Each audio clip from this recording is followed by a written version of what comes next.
What up, though?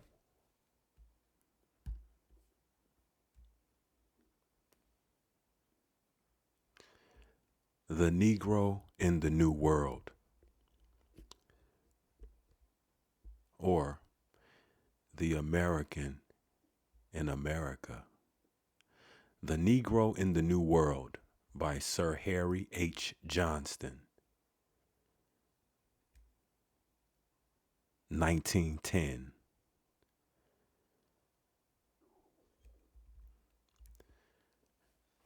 The Education of the Negro, Tuskegee or Tuskegee. In reviewing the new turn of the Negro problem, or the American problem, in the states since the outbreak of civil war between North and South, namely the attempt by education to fit the ex-slave and his descendants for citizenship, I should have given priority of place to the Penn School of St. Helena Island off the coast of South Carolina.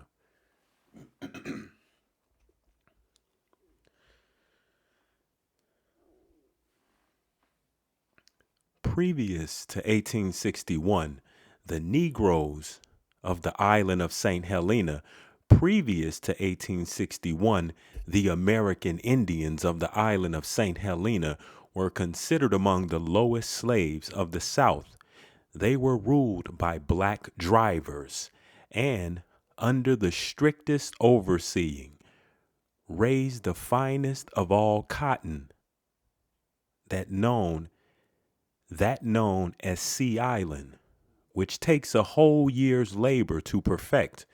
Cleanliness or neatness were as unknown as the alphabet, and decent home life was nowhere to be found among the plantation Negroes or plantation Americans or American Indians, to whom the appearance of a white face was so rare as to frighten the children by its novelty.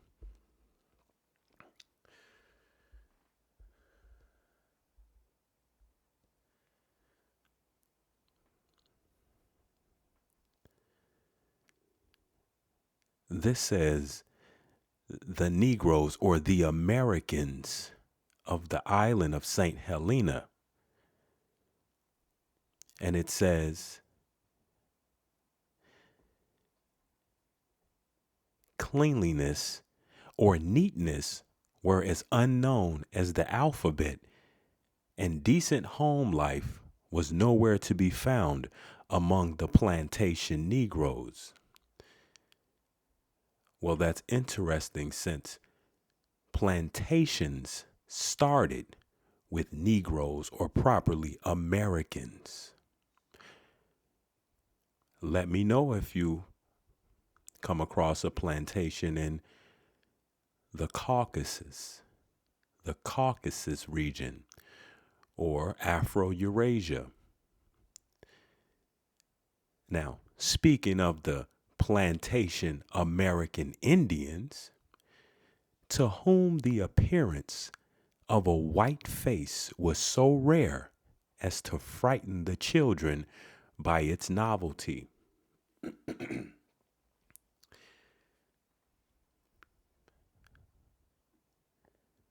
The approach of the federal naval forces in November 1861. Hold on, let's go back. Tiny bit of examination here.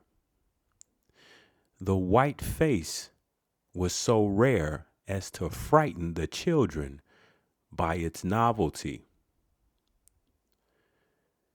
Some of you today think that when you say America, that it's synonymous with Anglo-Saxons.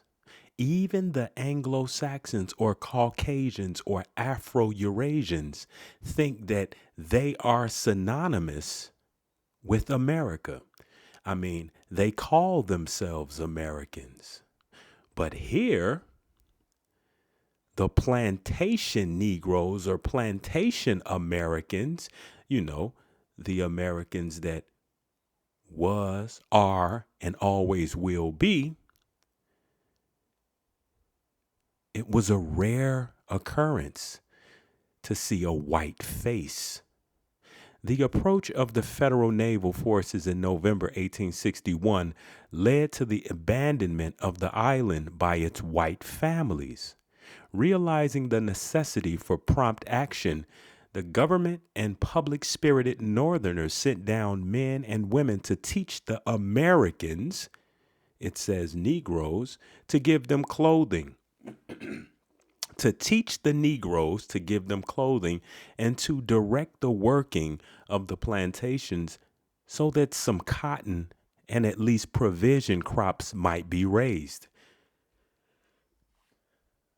So they're sending down spirited Northerners, men and women, to teach the Negroes to give them clothing and to direct working of the plantation so that some cotton and at least provisional crops might be raised. Who were doing these things before the rare white face came into existence on these islands? Bingo. The Americans were. See, they would have you, or the author would have you believe, just like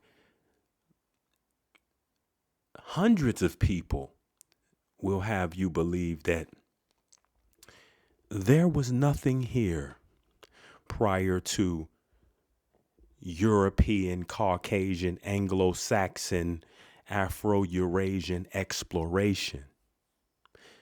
That's just not true. Think about it. Today, why does everyone come from all over the planet? Here. Why do they come here? Because there's stuff here. Gradually, a new order of affairs was introduced, and out of the work of the Freedmen's Aid Society, there has grown up a school which for 40 years was under the headship of the first woman teacher to land in St. Helena, Miss Laura W. Town. This able woman, who cheerfully gave her life and private means to the ignorant blacks about her, was the uncrowned queen of St. Helena Island. This able woman, who cheerfully gave her life and private means to the ignorant blacks about her, was the uncrowned queen of St. Helena Island.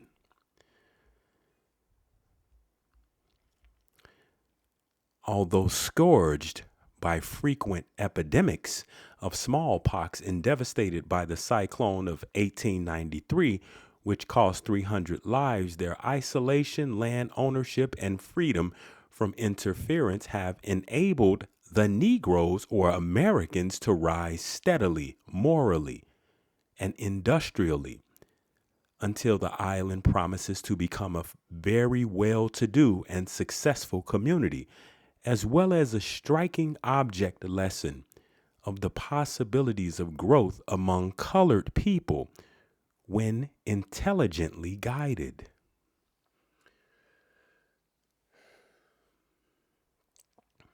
So we've been called so far Negroes, blacks, and colored. Here we were called ignorant blacks.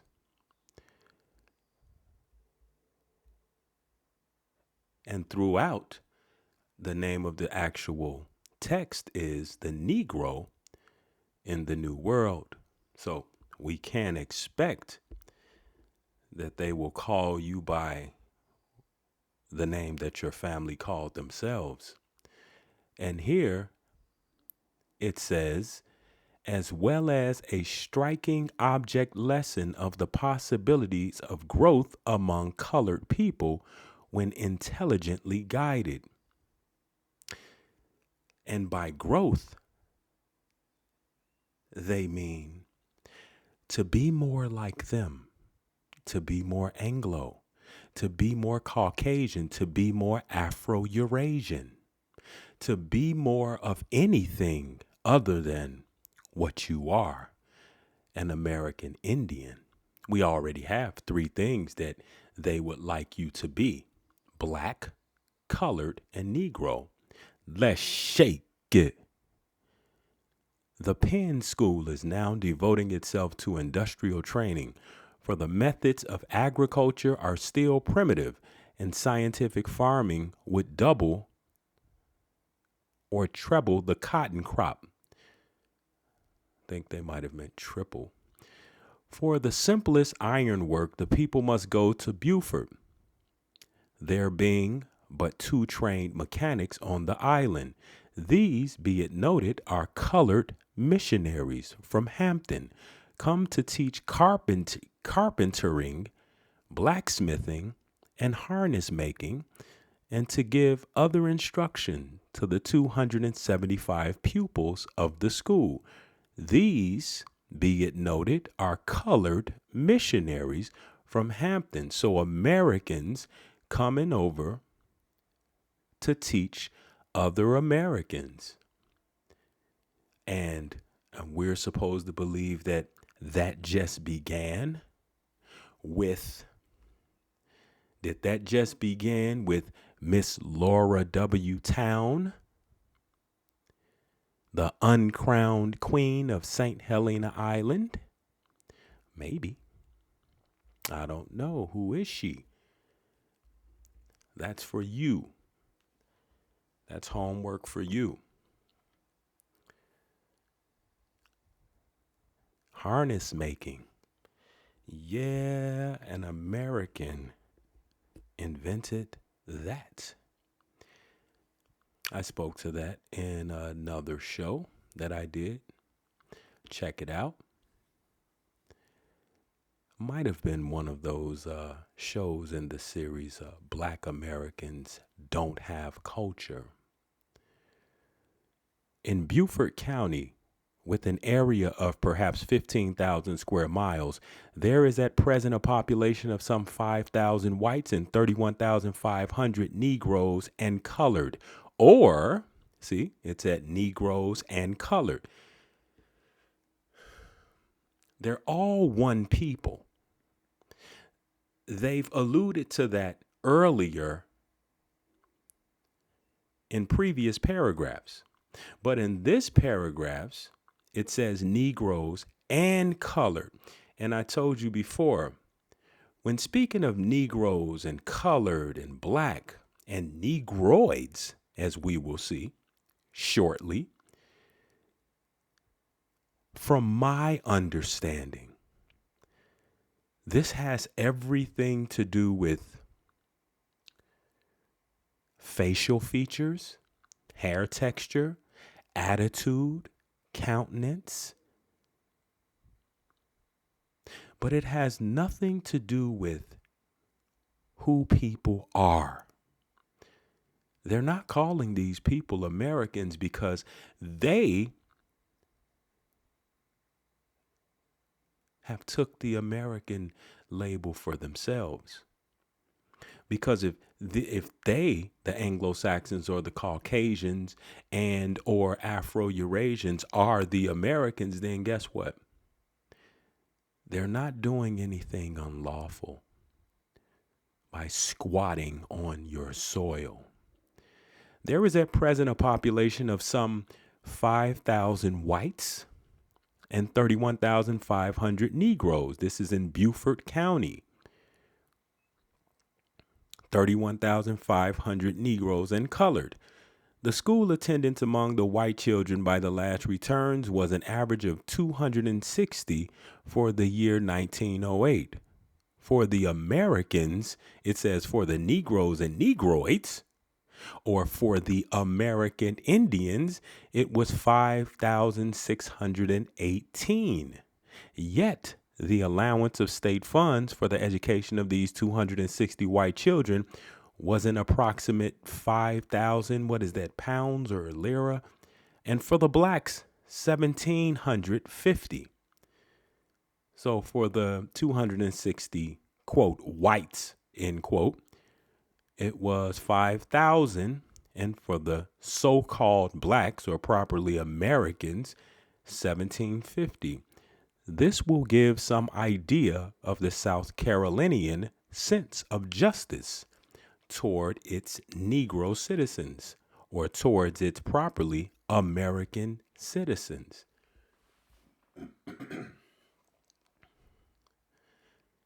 Between 1864 and 1869, there came into existence 13 Negro universities, 13 American universities, which were established by the cooperation of General Armstrong's Freedmen's Bureau and the cooperation of the American Missionary Association, the Baptists, the Friends, and even the American soldiers of the United States Army. Noteworthy among these are Howard University of Washington, D.C., Fisk University of Nashville, Tennessee, Atlanta University of Georgia, Biddle University of North Carolina, Southland College of Arkansas, first among the 13 in point of age, the Rust University of Mississippi, Claflin University of South Carolina, and the Strait University of New Orleans. New Orleans.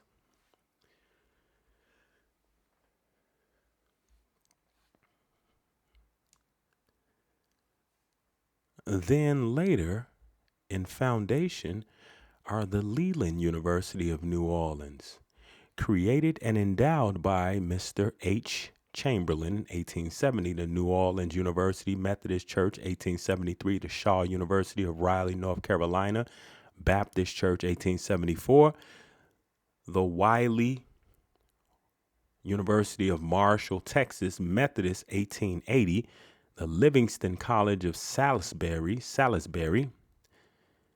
North Carolina Zion Methodist Church, 1880, the Virginia Normal and Collegiate Institute of Petersburg, supported and managed by the state of Virginia, the Georgia State Industrial College, Savannah, 1890, the Branch Normal College of Pine Bluff, Arkansas. In the picture, it says, types of Negro students, Atlanta University, Georgia. It says types. What does that mean? See? Types of Negro students. Now, we don't see any of their achievements by the pictures. We don't see their names. We don't know these people. So how would we know their types? So I guess what they're speaking of, again, facial features, hair texture, complexion, attitude, countenance, how cooperative they are. The Branch Normal College of Pine Bluff, Arkansas, founded by the state in 1875, and the Alcorn Agricultural University of Mississippi State. This list still leaves unmentioned many notable colleges and universities specially founded and maintained for Negro or for American Indian instruction in the seceded states by the free churches, Methodists, Baptists, Friends, and Presbyterians.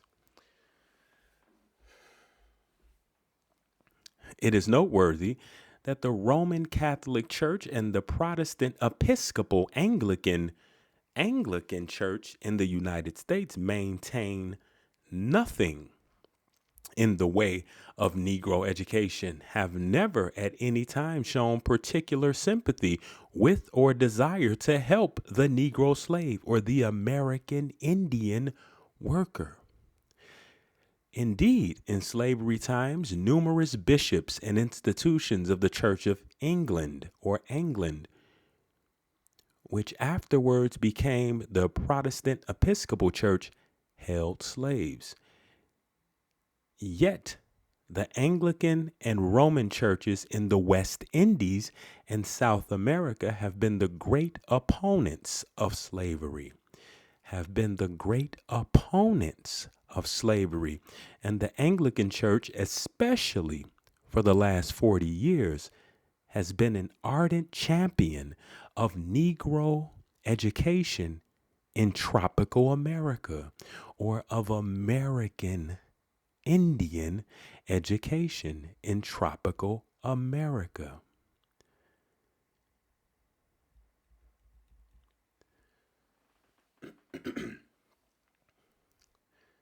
But of course, it is today obvious to all intelligent people in America, as it was to General Armstrong 46 years ago, that the American and Amerindian must be civilized not only in mind, but in body, taught to be clean-minded and clean-skinned, adroit in the use of his hands above all, workers, not merely talkers, constructors, artists, inventors, mechanicians, intelligent agriculturalists, doers of the word, glory to God, not merely listeners and cogitators.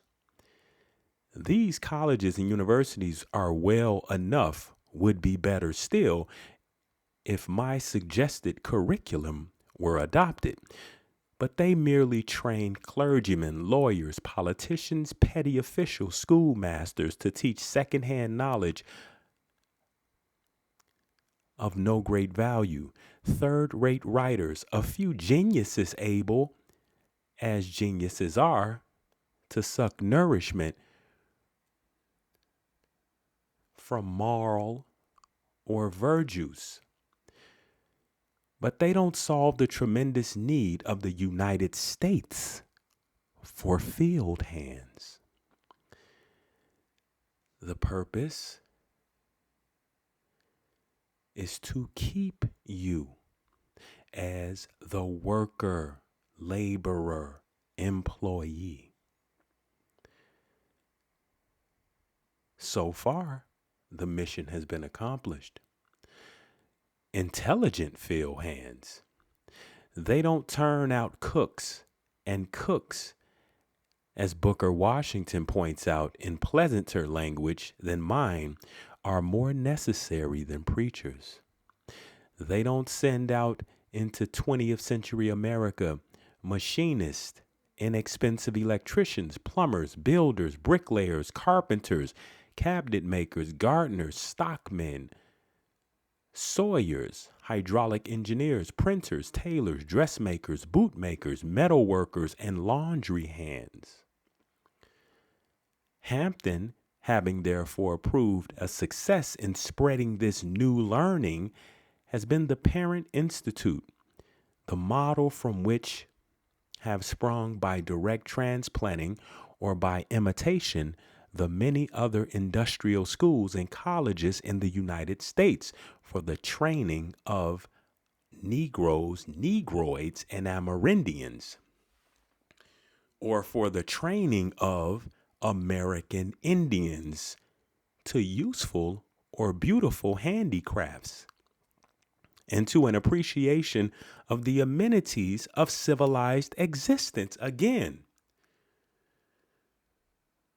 the amenities of being like the Anglo-Saxon or Caucasian or Afro-Eurasian. No longer do we want you to be the American, the Amerindian, the American Indian. We want you to be more civilized, like the Greeks, who liked boys, or we want you to be more civilized like the wave of people who came over here in the late 1800s as indentured servants, thirsty, begging for a popsicle.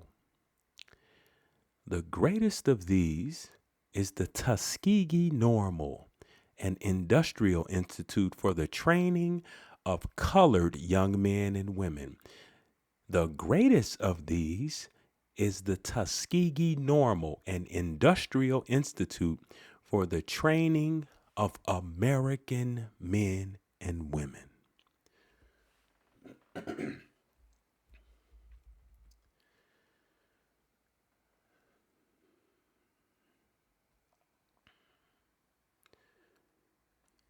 Tuskegee Town is a beautiful garden city of southeastern Alabama.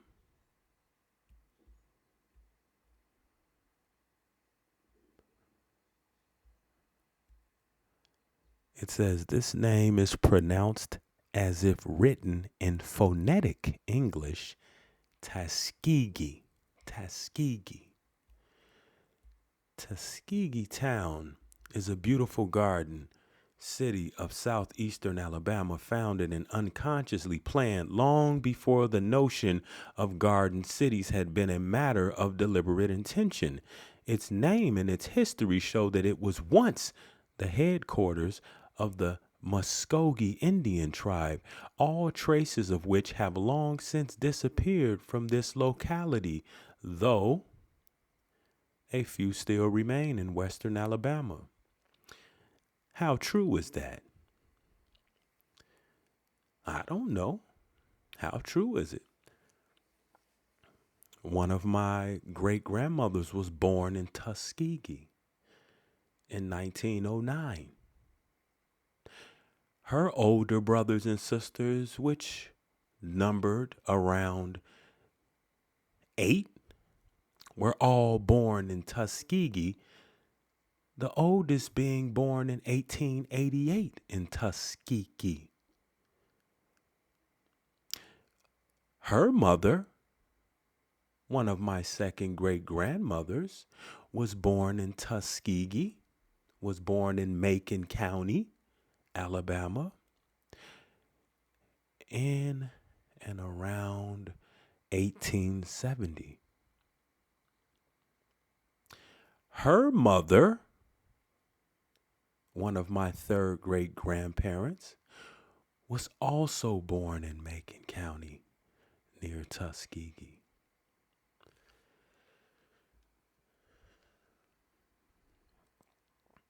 How about you? The author is clearly not speaking for us. In visiting Tuskegee, I had the great advantage of going there in the companionship of Mr. and Mrs. James Bryce.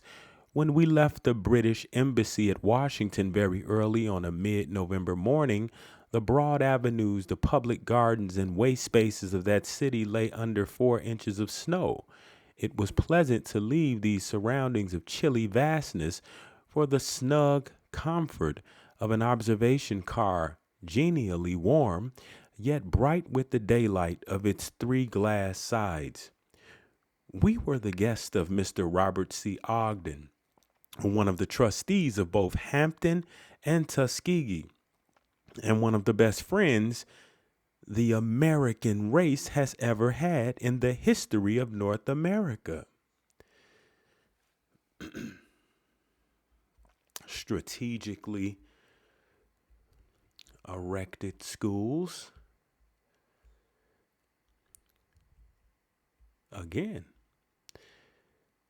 to remedy the Indian problem, or as they may say, the Negro problem. Sometimes they say both. In the following morning, passing through Georgia, there was a heavy rain. There was a heavy rime on the ground and a cobalt tone about the distance. But we had returned to the autumn coloring of October as seen in more northern latitudes, against the background of green pines with gray stems and blue-gray interspaces flamed the vivid crimson, orange, purple, lemon of the diverse oaks, the birches, liquidambars, sycamores, and maples. See, they are very specific when speaking of the flora and fauna. But when it comes to you, They are very vague. They call you Negro, Negroid. They call you black, even though they've never seen a black human, and they know full well how the color black looks, and they know full well that black is synonymous with pale and bleached.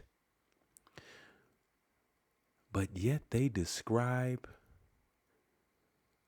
the flora so well. In central Alabama, it was still late summer or early, and the atmosphere, temperature and all, they value comfort. In central Alabama, it was still late summer or early September with, on our arrival, a humorous touch of frost in the air, which made the banana clumps in ornamental gardens look seared and forlorn. Scarcely stopping at Tuskegee itself, the special portion of our train destined for the Institute passed through the pretty shadow town of country houses, stores, churches, and cotton granaries, cotton ginneries, and landed us comfortably. See, they love to be comfortable at the entrance to the Tuskegee Institute. Here, Mr. and Mrs. Bryce were greeted by a large number of American Indian students from the British West Indies and 2 or 3 East Indies, or they say properly, Hindus. At the entrance to the Institute estate, we passed under a triumphal arch of evergreens decorated with the American and British flags, and we marched in a procession to the music alternately of the national anthems of both countries. Then we proceeded to our lodgings at the principal's residence and commenced over inspection of this great training college and its affiliated schools the following day.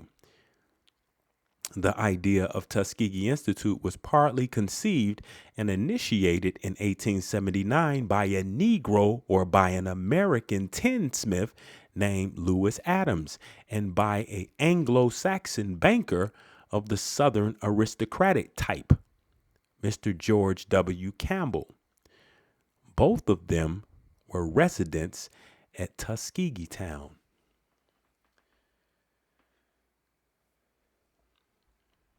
Messrs. Campbell and Adams therefore decided to apply to General Samuel Armstrong, the principal of Hampton, for an American Indian teacher who should be competent to direct the little school, which had been founded on the site of unsuccessful cotton plantations in the outskirts of Tuskegee. The man whom Armstrong selected was Booker Washington, and he commenced work in 1881 with 2 frame houses and a ruined chapel. The now celebrated Booker T. Washington, Booker Taliaferro Washington, it says, an ex-slave once valued at $400, the child of poor Americans, or it says of a poor American woman, they call her a negress of Virginia, and of a white or mulatto father. So which one is it? Is it an Anglo-Saxon or is it an Indian who possibly bore the Italian name of Tagliaferro? His name was Taliaferro. They said it was possibly the Italian name of Tagliaferro. I have no idea where they're getting that from, because they called him white or mulatto, which means he could have been Anglo-Saxon, Caucasian, Afro-Eurasian, from anywhere, or he was an Indian. Was born about the year 1858. He has written his own life, which has been translated into many languages, and to it I refer the reader who is interested in his personality. He managed by dint of extraordinary exertions and privations to become a student at Hampton in 1873.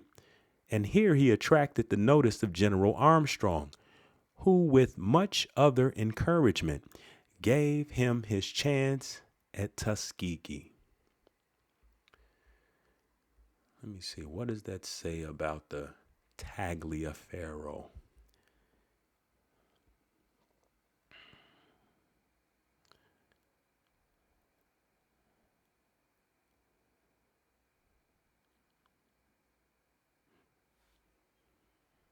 Some Caucasian stuff. The special feature of Tuskegee, as of Hampton, is industrial education. And the special importance of Booker Washington and his teaching lies in the fact that he has brushed aside all discussion of the political claims of the American and the justice or the injustice of his treatment by the South, to concentrate his own attention and that of his listeners on the supreme necessity of making the American Indian a valuable citizen of the United States. Nothing takes place without people who look like you and possibly your own ancestors. It's nothing to be ashamed about. We all have done things that we're not necessarily as proud of some of the other things that we've done. He has probably said to himself over and over again, Satan finds some mischief still for idle hands to do. He wants the American Indian to become the most industrious race in the United States.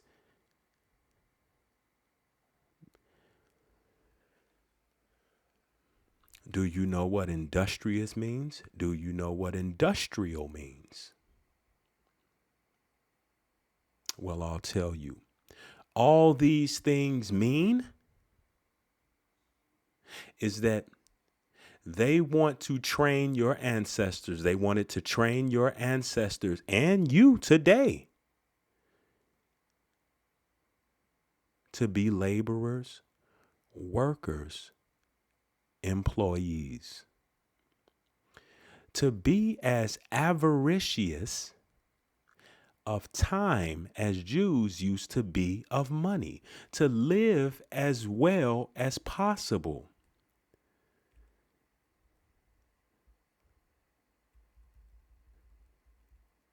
Check it out. Eat well-cooked, wholesome food set forth daintily, to build no house that has not got a bathroom, to be fastidiously clean in person and neat in dress, to be, these are the things that Booker Washington wanted the American Indian to become.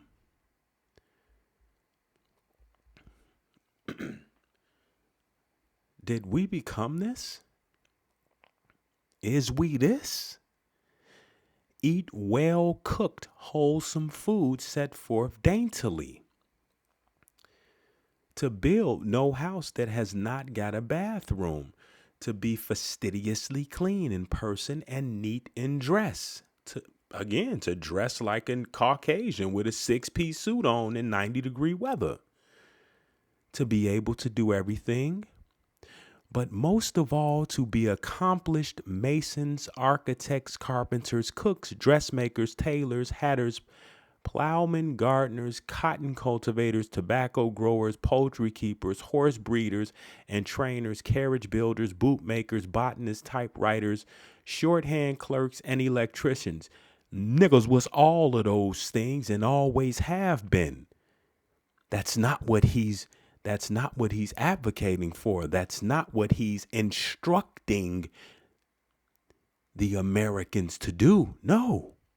He wants you to do those things for someone else who don't know how to do them, i.e., the foreigner.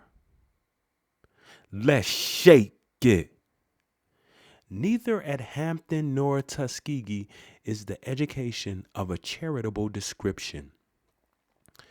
At both places, the student must make a small deposit on being admitted and an annual payment, in Tuskegee merely for board, though there are scholarships to be gained by the industrious which may relieve him or her of the entire cost of their education.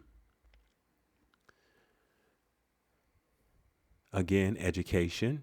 Educate is synonymous with nurture and nourish, something your parents should be doing.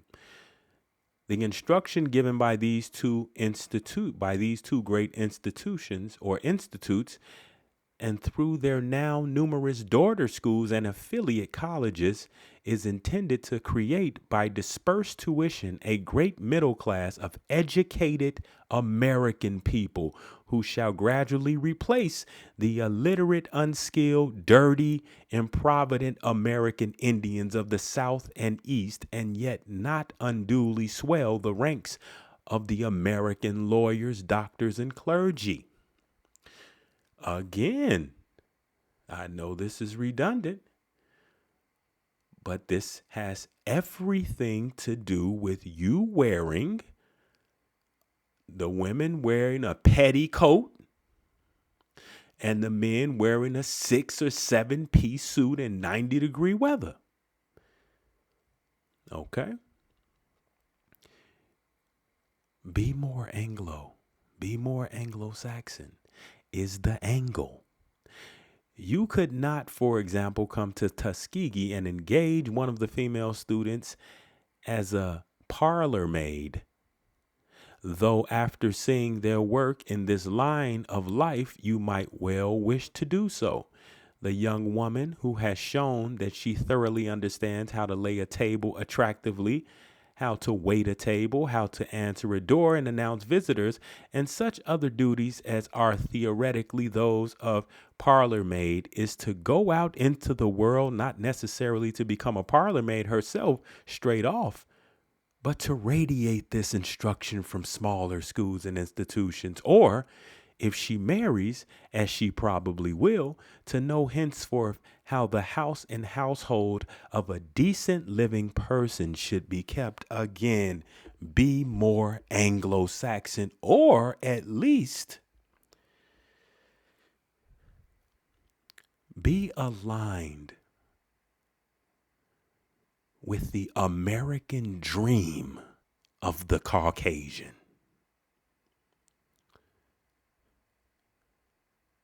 Of course, many of the male and female students obtain immediate employment in different careers as soon as they leave Tuskegee or Hampton, but a large proportion of them really go out into the world as well-equipped, all-round educated teachers in other schools, and it is their pupils who are destined to fill the industrial ranks. Those crafty Anglo-Saxons, with the help of some of your people, have put together and devised a plan that has lasted hundreds of years, or decades at least. It should perhaps again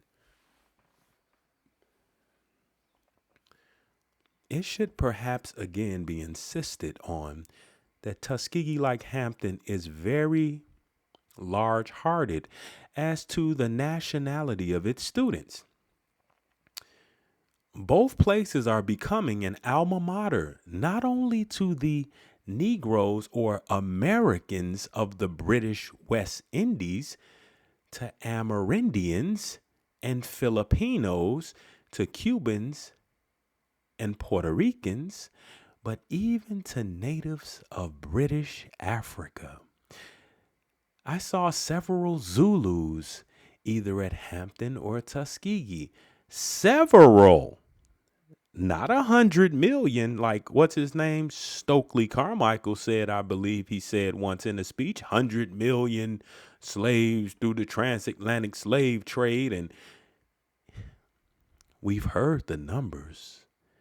12.5 million. I saw several Zulus, and they know specifically what they are, right? They know specifically that these people are Zulus. Specific. Flora, fauna, very specific. Zulus, very specific. But then you have Negro, Negroid, black, colored, right? I saw several Zulus, either at Hampton or Tuskegee. Also, Liberians, again, very specific, and natives of Sierra Leone and the Gold Coast, again, very specific. And he said he saw several. That's it. This tendency, if it grows, and if concurrently the whites of the southern states treat the American Negro or American Indian with greater fairness, cannot fail to spread American influence amongst the Americans of the world, or it said amongst the colored people of the world. So now they're referencing all people who aren't Anglo-Saxon as colored people of the world.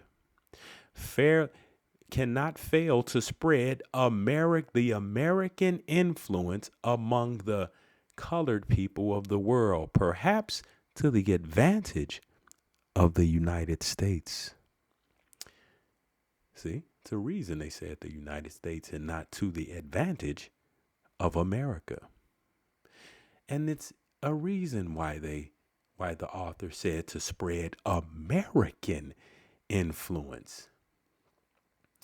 Because although they want you to be more Anglo-Saxon, if they lose who you really are, then how would you teach the foreigners all that you know, all that you've utilized in order to make America the Garden of Eden and a place where all foreigners scratch and pull and push and kick and scream to come, even today. During my stay of 10 days at Tuskegee, I visited in detail all the departments of education. Especially interesting was the kindergarten for the tiny children, in which these were golden-haired, blue-eyed babies, red-haired, brown-eyed children, and brown-black Negrolettes, or brown-black American Indians. In the case of the seemingly white children, there was the dull, sallow complexion or some other detail which might have revealed the drop of Negro blood, or they were, in fact, Germans or Italiano or Romans, right? Right? Who knows where they came from in Afro-Eurasia? Who knows? They get specific when they want to. In the case of the seemingly white children, there was the dull, sallow complexion. I guess what, opposed to the Nordic? Or some other detail which might have revealed the drop of Negro blood. The drop of Negro blood, because when they came over here, everybody was mating with each other, right? How many times on your block or in your neighborhood did a Nordic Anglo-Saxon Afro-Eurasian come and move into your neighborhood, and all the Americans, all the niggas just started mating with them?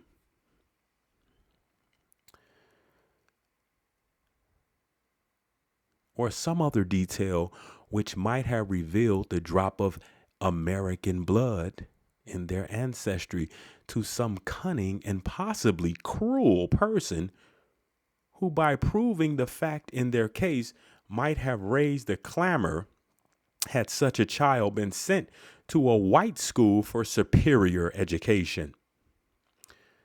And all superior education means is more nurturing, more nourishing, more care. But whether brown, yellow, or white, black-haired, red-haired, or blonde, these children danced and sang and went through their exercises with a grace and an adroitness which brought them the hearty plaudits of Mrs. Bryce and other visitors. With regard to the special instruction for women, there are the girls' trades, which are taught in a great commodious building called Dorothy Hall. They comprise laundry work, cooking, dressmaking, millinery, basket work, mattress making, and soap manufacture. Soap manufacture. Wow. Wow. Important stuff. When passing through, really important stuff. I can't wait to learn how to make soap and toilet tissue. When passing through the well-equipped dressmaking establishment, I listened to a part of a lecture on the juxtaposition of colors. Oh, the juxtaposition of colors. He understands. If he don't understand colors, he will after he leave out of this particular lecture on the juxtaposition of colors. And then maybe we'll get some specifics about these people, and he won't keep calling them by colors and such, or other vague descriptions. The lady professor proved, as an article of the Religion of the Modes, that the placing side by side of mauve and heliotrope on a hat was a crime of peculiar heinousness. Personally, I could not agree with her diatribes, for the delicious samples of these two exquisite tints, which she held up side by side that we might be duly shocked, seemed to me to blend as delightfully as they do in many a flower. And the arrangement, together with the white, was a fitting contrast to the tawny skin of a handsome mulatto student who was wearing a gown in which they were temporarily combined. See? Very vague. The tawny skin of a handsome mulatto student. So now tawny is synonymous with mulatto. I told you it's all about complexion, facial features, hair texture, countenance, agreeableness, attitude. Mulatto student who was wearing a gown in which they were the tawny skin of a handsome mulatto student who was wearing a gown in which they were, what's up with these pronouns, were temporarily combined. Oh, the colors. Sorry about that. This department was conducted by women of color. This department was conducted by American Indians. Why is it so difficult for the author to say that? He said it was Zulus. It was several Zulus and people from Sierra Leone and people from Liberia. He was very specific about those things. The department was conducted by American women, sisters. But although the work was exceedingly tasteful, it all seemed to be designed more with reference to a white skin, and no special attempt was made to meet the requirements in shape and color of dress appropriate to dark-complexioned, dark-haired women.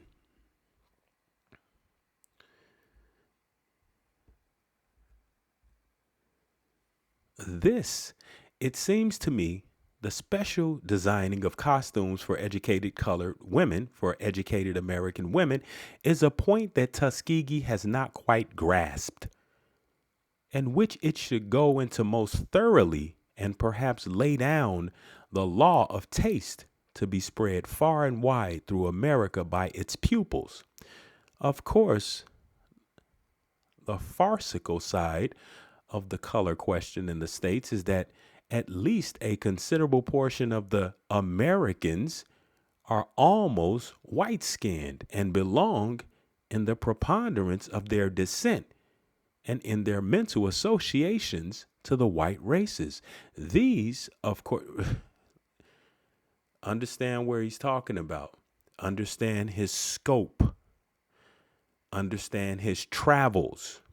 We don't know that he's been to north, south, east, west, northwest, northwest, southwest, northeast, southeast, central, all parts of what we term as America today, or what we term as the United States today. Okay.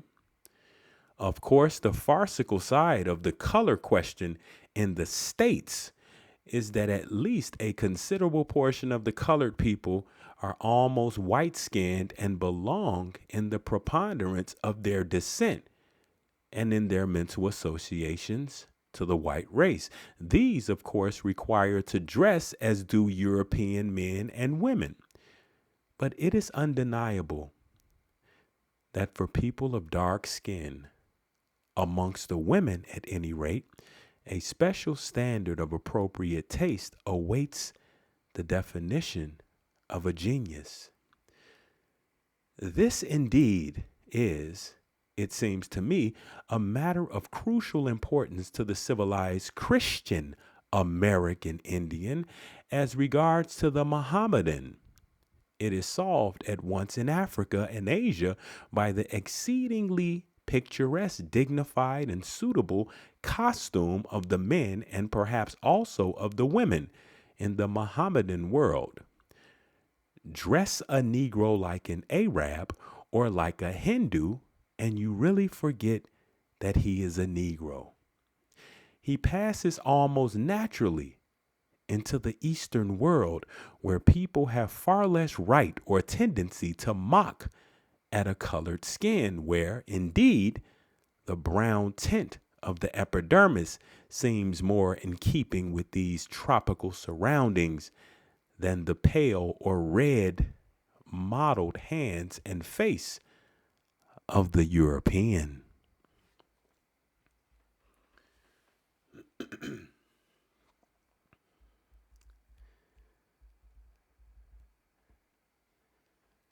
In treating of this most delicate question of costume, on which people are more sensitive than they are on religion. Oh, wow. Did you know that? Did y'all know that? In treating of this most delicate question of costume, on which people are more sensitive than they are on religion. So what does that say? Just that line.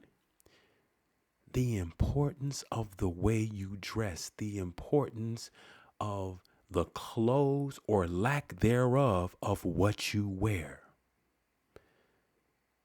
Why do you think the human body, the human body, the naked human body is so taboo, but yet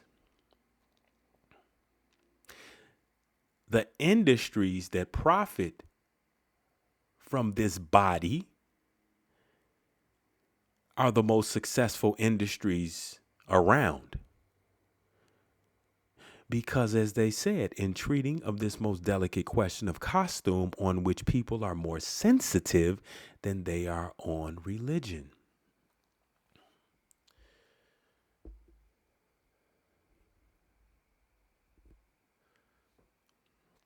So now we see the profiting of the body without the costume. And we've seen the costume shift from what the Americans wore, the American Indians once wore,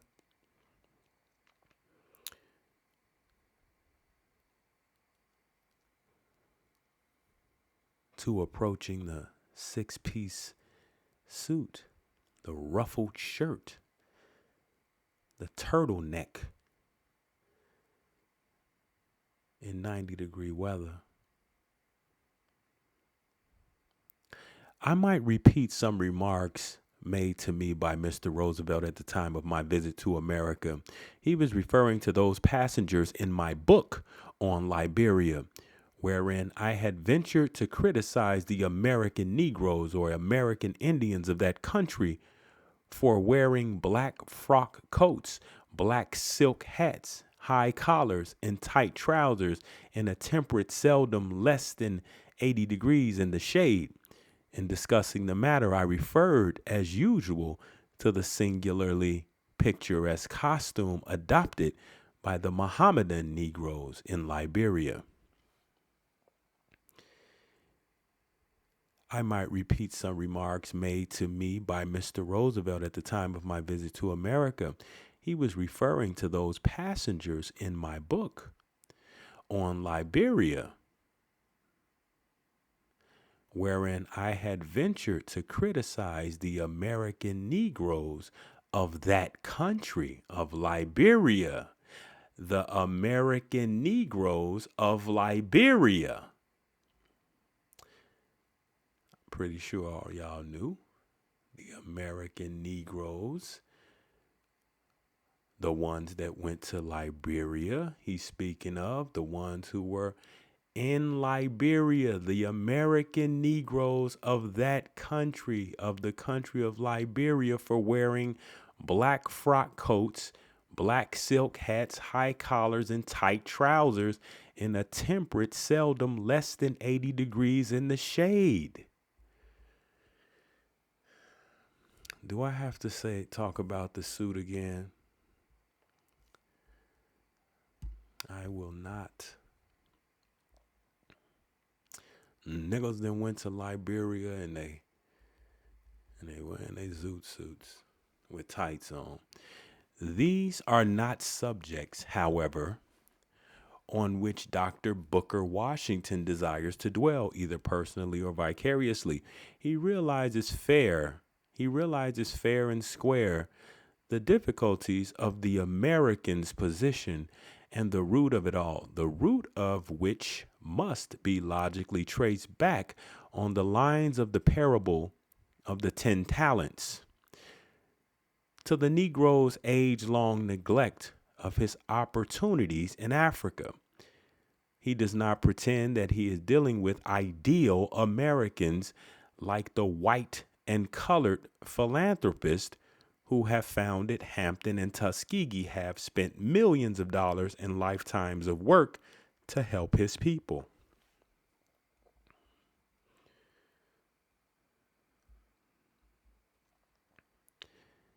He knows that the overwhelming majority of the white people in the states, the Anglo-Saxons, Caucasians, Afro-Eurasians in the states, are opposed to any further mixture in blood, are angrily resolved to keep the white race white.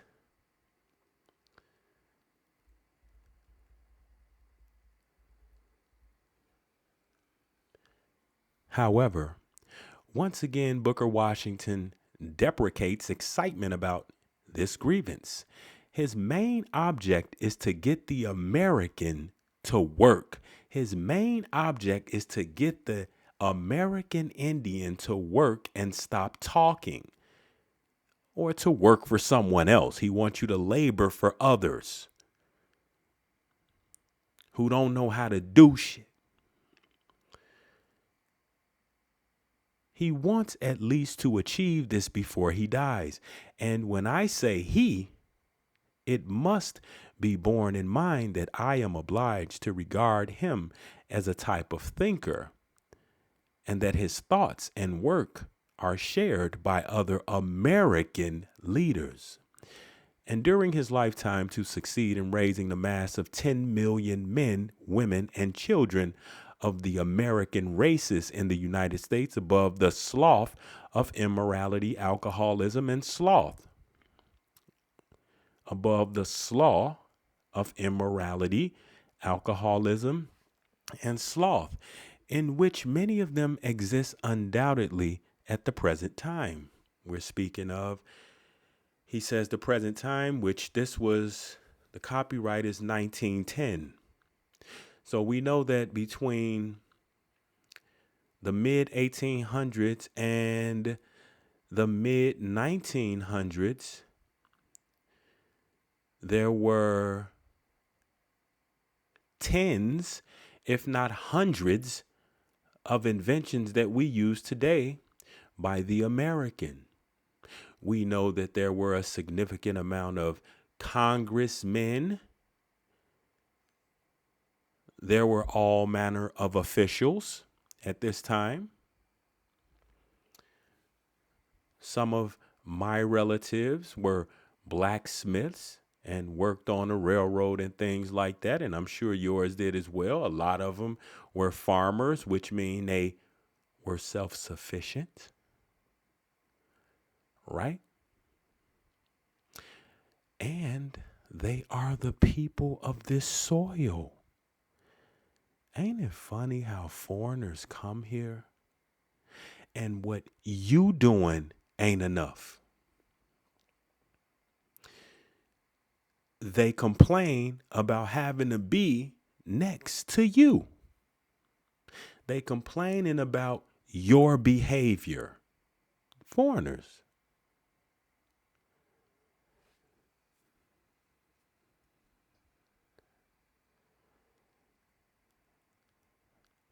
Many of his people, he realizes, are tempted to commit crimes of violence, not only in the mania caused by whiskey or cocaine or other forms of alcohol or drugs, but in the rough justice of revenge. Revenge for brutal and unjust treatments by the whites, and even from lack of interest in life. If alcohol breeds quite half the American crime in the United States, and injustice is responsible for a quarter, 1/8 at least is caused by lack of occupation for the mind and body. The remainder being due to unchecked inherited impulses. He hopes that the states and federal government, as well as private philanthropy, will maintain and extend institutions like Hampton and Tuskegee, and notably the work which is carried on from New York and Washington through the General Board of Education and the Department of Agriculture. The present results, he points out, and those to come cannot be beneficial to the commercial and industrial development of the states of the Southern Confederation. States which, with their benign climates, their endowments of coal, iron, mineral oil, and hardwood forest, their abundant rainfall, innumerable rivers, and fertile soil, their tobacco, cotton, sugar, rice, maize, and fruit, seem destined in course of time, and after the opening of the Panama Canal, to become the most important section of the American Republic. Every acre of land in the South can be turned to advantage. And if at the present day, the Negro population, and if at the present day, the American population of these 11 states is something like 7,500,000. The white population, handsome, vigorous, and prosperous, is 20 million. In 1910, he says this. How does he have these numbers? How accurate was the 1910 census? The 1890 census is a mystery, as we've learned that a lot of the structures holding these records were burned in a number of places in 1890. So in 1910, how accurate were their numbers? And who were they counting in these populations, this Negro population? And who was considered white? I'm going to take a guess right now. You don't have to guess, but I'm going to take a guess. The white population, 1910, this is during the wave of people from Europe, that came in like 1890. And you heard them speak of the several Zulus and Sierra Leoneans and Liberians they saw in the school, right? So those 20 million that they're speaking of, maybe they're Afro-Eurasians and not the pink and gray people you think of when you think of white. It says every acre of land in the South can be turned to advantage. What would make them think that it wasn't advantageous to the people who were living with it before any foreigner came here? Who knows? Maybe they can't think along those lines. That would require soul.